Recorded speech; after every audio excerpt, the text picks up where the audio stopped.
So welcome back to our channel friends. मैं आप सबका अपने चैनल स्टॉक्स फॉर लाइफ में बहुत स्वागत करता हूं। Welcome to STFL family. D F family members बताया कि शाम को हमारी एक वीडियो आती है स्टॉक फटाफट या फिर न्यूज़ फटाफट, जहाँ पे वीडियो एक चर्चा ने कौन स्टॉक में क्या न्यूज़ आ रही है और क्या बेस्ट बैंक लेवल इमर्ज हो रहा है। इतना फ्रेंड्स मैं आपके लिए होमवर्क कर लेता हूँ। आपसे रिक्वेस्ट है वीडियो के एंड तक बने रहें, क्योंकि कल स्टॉक मार्केट में बहुत बड़ा हमें खेल देखने को मिल सकता है। चैनल फर्स्ट टाइम होंगे सब्सक्राइब कर सकते हैं इस तरह क्वालिटी कंटेंट को सबसे पहले एक्सेस करने के लिए। Now without dealing any for time let's begin. इस कल के लिए सबसे बड़ा इवेंट होने वाला है अडानी के शेयर प्राइस में। जी हाँ दोस्तों, मैंने आज के दिन ऑलरेडी 2 वीडियो बना दी है, लेकिन दोस्तों मैंने लास्ट वीडियो में जो कि 1 घंटा पहले पब्लिश हुआ था उसमें मैंने बताया था कि कैसे गौतम अडानी ने प्रूव दिया कि उनके जो 3 FPI के अकाउंट है जो उनके बिजनेस में निवेशित हैं उनके अकाउंट फ्रीज नहीं हुए हैं। तो मार्केट में जो मिस दलाल है उनके थ्रू से जो ट्वीट हमें देखने को मिली थी, तो उसकी वजह से एक पैनिक था। लेकिन जो एक्स्ट्रा र्यूमर था कि 3 जो FPI अकाउंट है ब्लॉक कर दिए गए हैं, वो दोस्तों बेसलेस था और उसी के अगेंस्ट में इन्होंने टिप्पणी दी है गौतम अडानी ने, और जिसकी वजह से हमें ऑल्दो आज के दिन से रिकवरी हुई है और कल दोस्तों जो स्टॉक्स हैं वो अच्छा खासा परफॉर्म कर सकते हैं। तो इसमें करना क्या है, मैंने आज के दिन स्पेशली वीडियो बना के बता दी है कि बाई होल्ड या फिर सेल करना है, क्योंकि मैंने उधर पे अपना अनबायस्ड ओपिनियन शेयर किया है। लेकिन दोस्तों कल के दिन ये जितने भी स्टॉक है इस ग्रुप के सारे धूम मचा सकते हैं, क्योंकि जो एक एलिगेशन था कि इनके 3 जो FPI अकाउंट है ब्लॉक कर दिए गए हैं, ऐसा कुछ नहीं है। और जिसकी वजह से जो आज के दिन ब्लड बात देखने को मिला, कल दोस्तों एक तेज़ी आ सकती है। तो उसी के बीच में अपना आपा नहीं खोना है। करना क्या है मैंने प्रीवियस वीडियो में बता दिया है, आपको ज़रूर देखना चाहिए। इस बात की जाए CDSL की, तो भाई CDSL बहुत ही बुलिश हुआ है और दोस्तों CDSL को मैंने बहुत ही पहले से कवर किया था और कंसिस्टेंट बेसिस पे लास्ट 1 मंथ से इसको कवर भी कर रहा हूँ। तो अगर आप देखें तो आज 20 अंकों का उछाल देखने को मिल रहा है, तकरीबन गाइस 20 पॉइंट अप था। 2% की हमें तेज़ी देखने को मिल रही थी। अगर आप देखें तो दोस्तों अपने जो ब्रेकआउट लेवल है उसके पास देखने को मिल रहा है। अगर 1000 लेवल क्रॉस करता है तो ऑफकोर्स एक नया ब्रेकआउट देगा। अगर नहीं कर पाता है तो हो सकता है कि फिर से 960 970 के आसपास आ जाए। तो गाइस लिए हुए हैं तो आराम से होल्ड एंड कंटिन्यू करें, और लेना चाहते हैं तो फॉर लॉन्ग टर्म थोड़ा थोड़ा चाहे तो माल उठा सकते हैं। और CDSL की बात की जाए तो अपने आप में ही यूनिक बिजनेस मॉडल है। जितना ट्रेडिंग होगा, जितने नए लोग मार्केट में आएंगे उनको चाहिए डिपॉजिटरी, चाहे वो CDSL का हो या फिर NSDL का हो, बिकॉज उधर पे ही आपके जितने भी शेयर्स है वो इकट्ठा होते हैं। तो मेरे हिसाब से बहुत ही सिक्योर बिजनेस मॉडल है और इसकी मैंने जो एनालिसिस है वो पहले से ही पोस्ट कर दी है। बहुत ही सुपर बुलिश चार्ट बना हुआ है, तो मेरे हिसाब से आराम से इसको थोड़ा थोड़ा ऐड कर सकते हैं SIP के माध्यम से फॉर लॉन्ग टर्म। ये इस कंपनी में बहुत ही पोटेंशियल है। आने वाले कल में अगर आपको कंपनी फेथ है तो आराम से निवेशित रह सकते हैं। इस कोल इंडिया के बारे में डिस्कस करें तो कोल इंडिया की बात की जाए तो गाइस आज इनके आए थे Q4 के नंबर्स की बात की जाए तो EPS जो अर्निंग पर शेयर है year to year more less flat ही हमें देखने को मिल रहे हैं। ऑल्दो क्वार्टर थोड़ी रिकवरी हमें देखने को मिल रही है। लेकिन बात की जाए डिविडेंड की तो 3 रुपये 5 पैसे का डिविडेंड दे दिया है। तो मेरे हिसाब से आज के दिन 202% की गिरावट देखने को मिल लेती है। प्राइस टू अर्निंग की बात की जाए तो 7 के आसपास हमें देखने को मिलती है। डिविडेंड 209% के आसपास है, विच इज़ वेरी ह्यूज। लेकिन लॉन्ग टर्म का क्या बेट बनता है, ऐसा आप देख सकते हैं कि आपके सामने है ऑल टाइम। अगर आप चार्ट देखें तो 54% के आसपास दोस्तों जब से लिस्टिंग हुई है तब से स्टॉक ने कुछ पैसे नहीं बनाए हैं। ऑल दो डिविडेंड काफ़ी अच्छा देता है, नंबर्स मोर फ्लैट ही आए हैं। तो मेरे हिसाब से ये सब स्टॉक उतना बड़ा वेल्थ क्रिएटर नहीं रहते हैं, मोमेंटम में कमी होती है। तो आपके पास मार्केट में बेटर ऑप्शन अवेलेबल है। येस प्राइस टू अर्निंग काफ़ी लो है, हो सकता है कि एक रैली आ जाए तो उधर पे एक बुलिश सेंटीमेंट देखने को मिले। लेकिन लॉन्ग टर्म में दोस्तों मार्केट में बेटर विकल्प अवेलेबल है, चाहे वो डिविडेंड के पर्पज से हो या फिर किसी के पर्पज से। तो मेरे हिसाब से कोल इंडिया से अच्छा अगर विकल्प मार्केट में अवेलेबल है तो उधर पे निवेश करना चाहिए। ऑल दो नंबर्स उतने अच्छे नहीं थे, उतने खराब भी नहीं थे, मोरलेस फ्लैट थे। लेकिन यस डिविडेंड 203.5 के आसपास मिल चुका है। मैंने कितने बार VIP इंडस्ट्रीज़ को आपको एकदम चीख चीख के बताया था। मुझे अच्छे से याद है कि इस बीच में VIP इंडस्ट्रीज़ को मैंने कितना बाई कॉल दिया था। 320 340 360 पे भी था, 370 पे भी था। तब भी दोस्तों मैंने वीडियो बना के बताया था कि देखिए अनलॉकिंग का फेज स्टार्ट हो चुका है। स्मॉल कैप में अगर आपको दाव खेलना है तो VIP इंडस्ट्री में दाव खेल सकते हैं। अनलॉकिंग का फेज स्टार्ट होगा, लोग ट्रैवल करेंगे, ट्रैवल के लिए होना चाहिए बैग, स्कूल्स खुलेंगे, इनके स्काई बैग हो गए, बहुत ही कॉमन है यूथ में। और आप देखते हैं एग्जैक्टली दोस्तों हमने ये माल उठाया था, बताया भी था। आज दोस्तों VIP ने एक नया ब्रेकआउट दिया। आज के हाई की बात की जाए 423 के आसपास थी, जो अपने आप में ही बहुत ही अच्छी है। जिससे मौका मिस हुआ तो क्या इधर पे मौका बनता है। देखिए दोस्तों टू वेरी ऑनेस्ट अगर आप देखें तो MOS लेवल अभी भी थोड़ा मोड़ा है। अगर आप स्टॉक के प्राइस से जज करें तो 550 का स्टॉक देखने को मिलता था, अभी रिकवर्ड नहीं हुआ कम्प्लीटली। तो मेरे हिसाब से फॉर लॉन्ग टर्म अगर आप सोचते हैं, दूसरा जो स्मॉल कैप से ये कंपनी अच्छी है, ये हो गए MTA टेक्नोलॉजीज हो गए, काफ़ी हद तक ग्राउंड में सिक्योर बिजनेस मॉडल है और बहुत ही पुरानी कंपनी है। तो इधर पे आप निवेश कर सकते हैं, निवेशित है तो आराम से निवेशित रह सकते हैं। लेकिन यस एक्शन ना बहुत इंपॉर्टेंट होता है।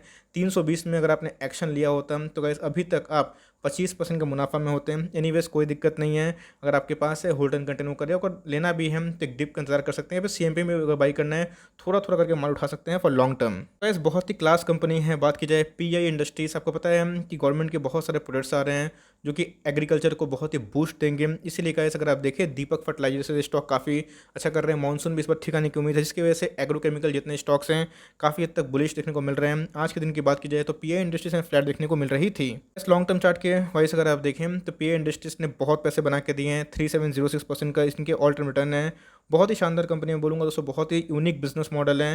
अगर आपको एग्रोकेमिकल में कोई स्टॉक चाहते हैं तो यूपीएल हो गए, पीआई इंडस्ट्रीज हो गए, सुमिटोमो केमिकल हो गए, ये तीनों बहुत ही अच्छी कंपनी है। किसी में भी निवेश करना चाहते हैं कर सकते हैं। सीएमपी में बाई करना चाहते हैं तो ऑफकोर्स थोड़ा थोड़ा माल उठा सकते हैं। बेस्ट बैंक लेवल 2650 के आसपास होता है, तो उधर पर अगर आप कहीं मिलता है तो आप चाहें तो अपना जीटीटी लगा के छोड़ सकते हैं फॉर लॉन्ग टर्म। इस अब की बार क्या रिलायंस 2500 पार, क्योंकि इसके पहले रिलायंस में दोस्तों मोमेंटम लॉस हो चुका था और मैंने कंसिस्टेंट बेसिस बताया था कि जब ट्रेंड चेंज होगा तो किसी को घुसने का मौका नहीं मिलेगा।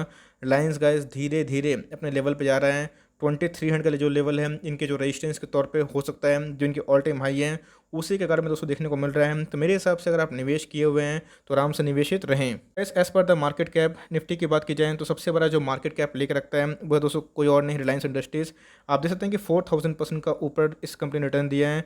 चार्ट पैटर्न की बात किया तो काफ़ी प्रॉमिसिंग है, कंपनी बहुत ही अच्छी है। और आने वाले कल में जो इनके बिजनेस मॉडल है, चाहे वो दोस्तों बात की जाए जियो के फ्रंट में, फिर रिलायंस रिटेल के फ्रंट में, बहुत उसमें ह्यूज पोटेंशियल है। तो मेरे हिसाब से सीएमपी में थोड़ा थोड़ा बाई कर सकते हैं।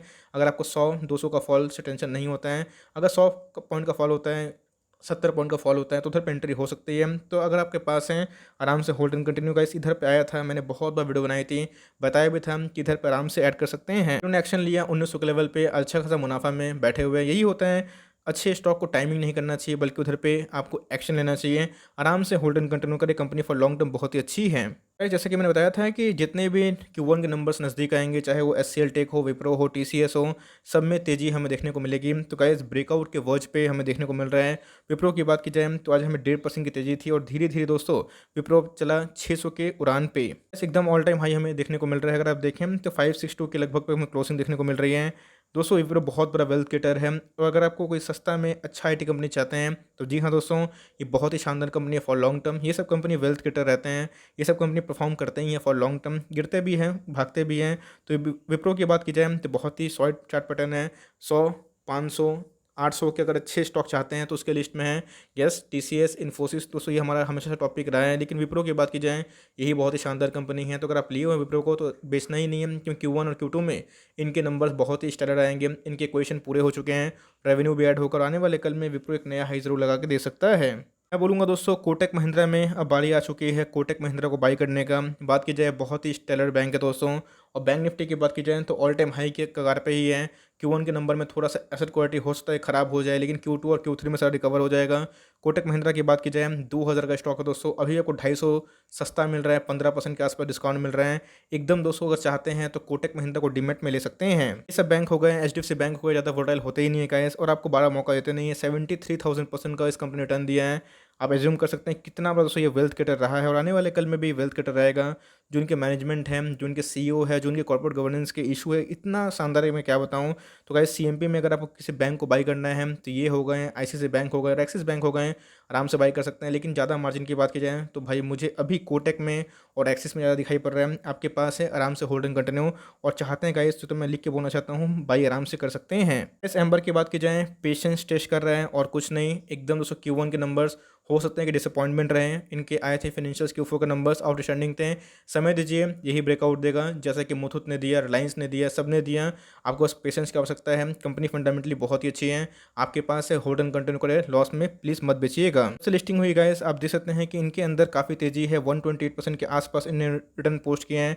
यहाँ पर भी एक फॉल हुआ था, उसके बाद रिकवरी हुई, किसी को घुसने का मौका नहीं मिला। सेम दोस्तों यही होगा, आप देख लीजिएगा। Q1 के नंबर चैलेंजिंग हो सकते हैं, लेकिन इनका बिजनेस मॉडल है काफ़ी हद तक बहुत ही सपोर्ट करता है मेक इन इंडिया प्रोजेक्ट को। तो मेरे हिसाब से आने वाले कल में पीएलआई स्कीम से दोस्तों इनको बहुत फायदा होगा। तो एकदम दोस्तों स्ट्रॉन्ग रिकमेंडेशन है सीएमपी बाई करने के लिए। ज़्यादा डाउनसाइड पॉसिबल नहीं है, 100-150 रुपये गिर सकता है हार्डली। लेकिन अपसाइड की बात की जाए, जब दोस्तों रैली पकड़ेगा तो मुझे लगता है कि नेक्स्ट रैली होगी वो 4000 के ऊपर ही जाके स्टॉक होगा। लेकिन यस, उसके लिए एक आध क्वार्टर का समय आराम से लग सकता है। बस एलटीआई की बात की जाए तो 4200 के आसपास आके एक रेजिस्टेंस खा रहा है, लेकिन कोई दिक्कत नहीं है, आराम से होल्ड एंड कंटिन्यू करें और जितना निचले लेवल पर पॉसिबल हो उतना बाई कर सकते हैं। जब से लिस्टिंग हुई है एलटीआई की, आप देख सकते हैं कि 500% रिटर्न बनाया है। बहुत ही बोलूँगा कि सिक्योर बिजनेस मॉडल है और बहुत ही अच्छा इस कंपनी ने रिटर्न जनरेट किया over the last few years. अगर आप देखें तो बीच में ये बहुत बार अच्छा खासा लेवल पे भी आया था। तो एकदम दोस्तों आने वाले कल में, आने वाले Q1 में एक भी आईटी के स्टॉक को बेचने की आवश्यकता नहीं है। आप देख लीजिएगा सारे आईटी स्टॉक दोस्तों आपको आने वाले कल में धूम मचा के दिखा सकते हैं। जितना मर्जी मैं बोलूँगा कि माल उठाना उठा सकते हैं। इधर पे बोनस का एडजस्टमेंट हो चुका है। अगर आप कोई भी ब्रोकर यूज़ करते हो, चाहे आप फुली पेड ब्रोकर या फिर पार्शली पेड ब्रोकर यूज़ करते हो, तो उधर पे अगर आप देखें तो वरुण बेवरेज के जो शेयर्स है अभी तक एडजस्ट नहीं हुए, समय लगता है 15 से 20 दिन, वर्किंग डेज मैंने बताया भी था। तो इधर पे एडजस्टमेंट आपके नेगेटिव देखने को मिल रहे होंगे, लेकिन कोई दिक्कत नहीं है। जैसे आपके शेयर्स आएंगे वैसे ही दोस्तों आपके प्राइस पे एडजस्ट हो जाएंगे। तो मेरे हिसाब से CMP बहुत ही अच्छा बाय हो सकता है वरुण बेवरेज के लिए। मोनोपोली बिजनेस है, आज के दिन गिरावट देखने को मिल रहा है। एकदम आराम से आँख बंद कर बाई करिए। कभी आपको मिलता है 750, 720, 30 के आसपास, सुपर बाई करिए। और 700 के लेवल पर कभी मिल जाए तो बल करके भूल जाइए। कंपनी फंडामेंटली बहुत ही अच्छी है। एकदम दोस्तों स्लो स्टडी भागता है, बहुत ही अच्छा बिजनेस मॉडल है, एकदम स्टेबल बिजनेस मॉडल में बोलना चाहता हूँ। 300% का दोस्तों इस कंपनी ने रिटर्न दिया है। अगर आपको कोई हेडेक नहीं लेना है, एकदम कंसिस्टेंट बेसिस पे पैसा बनाना है, तो आराम से ऐसे कंपनी में बस आपको निवेशित रहना फॉर लॉन्ग टर्म। ये सब पैसा बनाते ही रहेंगे और आपके पैसे बहुत बार मल्टीप्लाई भी होंगे। बस आपको समय देना पड़ेगा। कैसे गाइस हमारे 200 शेयर 450 शेयर्स बन गए हैं, मैंने एक्सप्लेन भी किया है लास्ट वीडियो को, अगर आप देखा होगा। इसलिए पेशेंस का गेम होता है। गाइस हल्का फुल्का गिरावट अगर होता है IRCTC में, उससे एक भी कोई भी टेंशन वाली बात नहीं है। ट्रेंड रिज्यूम होना स्टार्ट हो चुके हैं, अनलॉकिंग का फेज स्टार्ट हो चुका है। ऑल्दो Q4 के नंबर से कोई भी डिक्लेरेशन नहीं है, लेकिन दोस्तों इसी वीक तक एक हो सकता है कि ऑफिशियल अनाउंसमेंट आ जाए कि कब नंबर्स आ रहे हैं, क्योंकि इसके बाद वाले महीने से हमें Q1 के नंबर्स देखने को मिलेंगे। तो हो सकता है कि उसके पहले अनाउंसमेंट हो जाए। नंबर्स में ऑलरेडी फ्लैट ही आने की उम्मीद है, बिकॉज आपको पता है कोविड की वजह से कितना डेंट पड़ा है। लेकिन लॉन्ग टर्म अगर इसे खरा सोना है। आज के दिन की बात कीजिए तो फ्लैट देखने को मिल रहा था।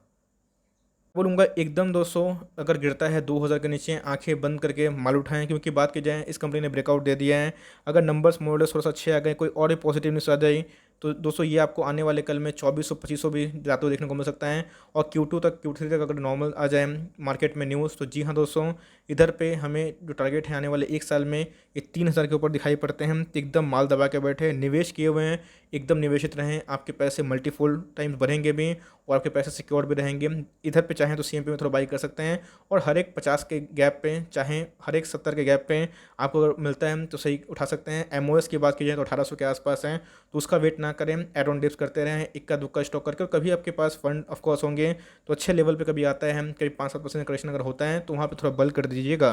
बस कितने बार मैंने भेल को मना किया था, आज दोस्तों भेल ने भेलपुरी खिला दी। तो एनीवेज अगर आप देखें 12% गिरावट देखने को मिली। क्यों? इनके पोस्ट Q4 नंबर्स मैं देख रहा था यूट्यूब में, गाइस मैं देख रहा था इनके Q4 के नंबर्स आए थे, इतना बढ़ा चढ़ा के बताया गया कि ये हो जाएगा वो हो जाएगा, और निकला दोस्तों कुछ नहीं। तो मेरे हिसाब से ये सब पोजिशनल ट्रेड करने के लिए सही होते हैं, लेकिन लॉन्ग टर्म दोस्तों आपको बहुत ही पेन दे सकते हैं। मार्केट चलता है फिनेंशियल्स पे, इस बात पर ध्यान रखिएगा। फिनेंशियल्स की बात की जाए उतना हेल्दी दिखाई नहीं पड़ते हैं, इसीलिए अगर आप देखें तो चार्ट पैटर्न कितना वोलेटाइल है। तो आपके पास दोस्तों कोटक जैसा बैंक है, HDFC जैसा बैंक है, बजाज फाइनेंस जैसा स्टॉक है, VVL जैसा स्टॉक है, रिलैक्सो जैसा स्टॉक है, तो उधर पे पैसे बन रहे हैं दोस्तों। तो क्यों इन सब स्टॉक पे आपको रिस्क लेना? इन सब स्टॉक का पोजिशनल ट्रेड बनते हैं, ऑफकोर्स अपने बॉटम पे खरीदते हैं तो 1-2 गुना क्या 3-4 गुना भी होते हैं, लेकिन उसके बाद जब रिवर्सल आता है तो भाई निकलने का मौका नहीं होता है। तो इन सब में एसएल लेके स्विंग ट्रेड करिए, लेकिन फॉर लॉन्ग टर्म कंपनी उतनी प्रॉमिसिंग नहीं है, नंबर्स अच्छे नहीं थे, इसलिए गाइस मार्केट ने रिएक्शन भी दे दिया।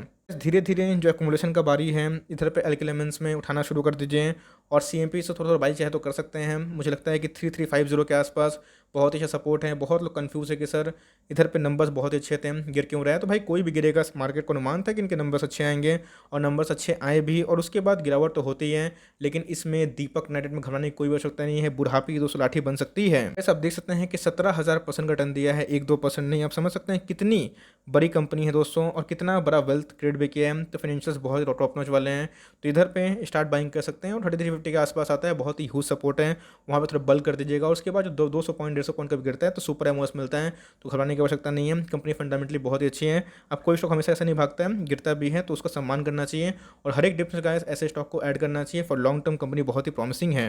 आज के दिन भी HUL फ्लैट हो गया, तो क्या दोस्तों HUL नेक्स्ट ITC बनेगा? मैंने कमेंट्स में देखे नहीं भाई, HUL अलग कहानी है। जब ये शेयर भागेगा तो लोग पकड़ भी नहीं पाएंगे। कंज्यूमर डिमांड में एक वृद्धि आने के चांसेस है, क्यूएफओ के नंबर्स अच्छे थे, कभी भी दोस्तों पलटी मार सकता है। और आई वोंट माइंड कि अगर ये स्टॉक दोस्तों 6 महीने परफॉर्म नहीं भी करते हैं तो मैं माइंड नहीं करूंगा। अब एक समय में दोस्तों आपके पोर्टफोलियो के सारे स्टॉक नहीं भाग सकते हैं। हमारे पोर्टफोलियो के सारे स्टॉक भाग रहे हैं, बजाज फिनेंस हो गए, बजाज फिनसर्व हो गए, रिलायंस हो गए, इन्फोसिस हो गए, उसके साथ साथ हैप्पीएस्ट माइंड हो गए, प्रिंस पाइप हो गए, रिलैक्सो हो गए। तो एक साथ में दोस्तों मुथूट फाइनेंस हो गए, एक साथ में सब स्टॉक नहीं भागते हैं, कोई कोई स्टॉक आपको डिले करेगा। यही मार्केट साइकिल है। अगर आप इंडेक्स को फॉलो करते हैं तो 50 का 50 स्टॉक एक बार में नहीं भागता है, वरना इंडेक्स 50 पर चला जाएगा, है ना। तो ऐसा नहीं होता है गाइस। तो कोई कोई स्टॉक में पेशेंस होता है। आपके पास पेशेंस है तो स्टार्ट एक्मुलेशन में बोलूँगा दोस्तों एमओएस का लेवल पे है। होने के लिए लॉन्ग टर्म में कुछ नहीं है, पाने के लिए बहुत कुछ है। थोड़ा पेन दे सकता है, अगर आप ये पेन को सह लेंगे तो लॉन्ग टर्म में ज़रूर गेन देगा। लास्ट बट नॉट लीस्ट दोस्तों, कल के दिन इनके अंदर आरिफ पारी कहानी होगी। पिछले कुछ समय से ह्यूज एक्मुलेशन हमें देखने को मिल रही है, चाहे वो 80% हो, 90% हो, 70% हो। और कल दोस्तों इनके आने वाले हैं क्यूफो के नंबर्स, और कल के दिन इस पर पूरा फोकस हो सकता है। जब से लिस्टिंग हुई है कंपनी ने 145% का, मतलब 500% का स्टेट रिटर्न दिया है। मैं बोलूँगा कि एमओएस के लेवल पे खड़ा है दोस्तों, इधर पे आराम से बाई करिए, कोई दिक्कत नहीं है। दिवाली तक दोस्तों आपके पैसे आराम से मल्टीपल टाइम्स होंगे, उस पर कोई घबराने वाली बात नहीं है। कल के नंबर चाहे जैसे भी आए, लेकिन आने वाले 1-2 क्वार्टर में कंज्यूमर बिहेवियर चेंज होगा और डिमांड में फिर राइस आएगा। इंडिया के फॉरेक्स रिजर्व की बात की जाए तो 600 बिलियन पार हो चुका है। इस क्राइसिस में भी तो समझ सकते हैं कि इंडिया में बहुत तेज़ रिकवरी होगी, और जैसे जैसे एसी हो गए, फ्रिज हो गए, ये सब बिकना स्टार्ट होंगे दिवाली तक, वैसे वैसे इसमें तेज़ी आएगी। फंडामेंटली बहुत ही साउंड कंपनी है, निवेश किए हुए हैं तो कोई दिक्कत नहीं है। अपने निवेश पर फोकस रखें, और एचयूएल हो गए, वर्लपूल हो गए, आईटीसी हो गए, इन सब पेशेंस दिखाइए तो लॉन्ग टर्म में गेन आपको जरूर दिखा सकती है। So for timing that's and the video. I hope दोस्तों वीडियो के लिए हेल्पफुल था। कंटेंट से लगा तो लाइक कर देखो, चैनल फर्स्ट टाइम होंगे तो यहाँ से सब्सक्राइब करना भूलिएगा। फर्दर कोई डाउट उसको ड्रॉप कर सकते हैं, कुछ का रिव्यू चाहिए उसका नाम भी ड्रॉप करना भूलिएगा। I would love to make a video on your demand guys. मिलते हैं जल्दी ही, तब तक के लिए bye. Thanks for listening friends, God bless you all.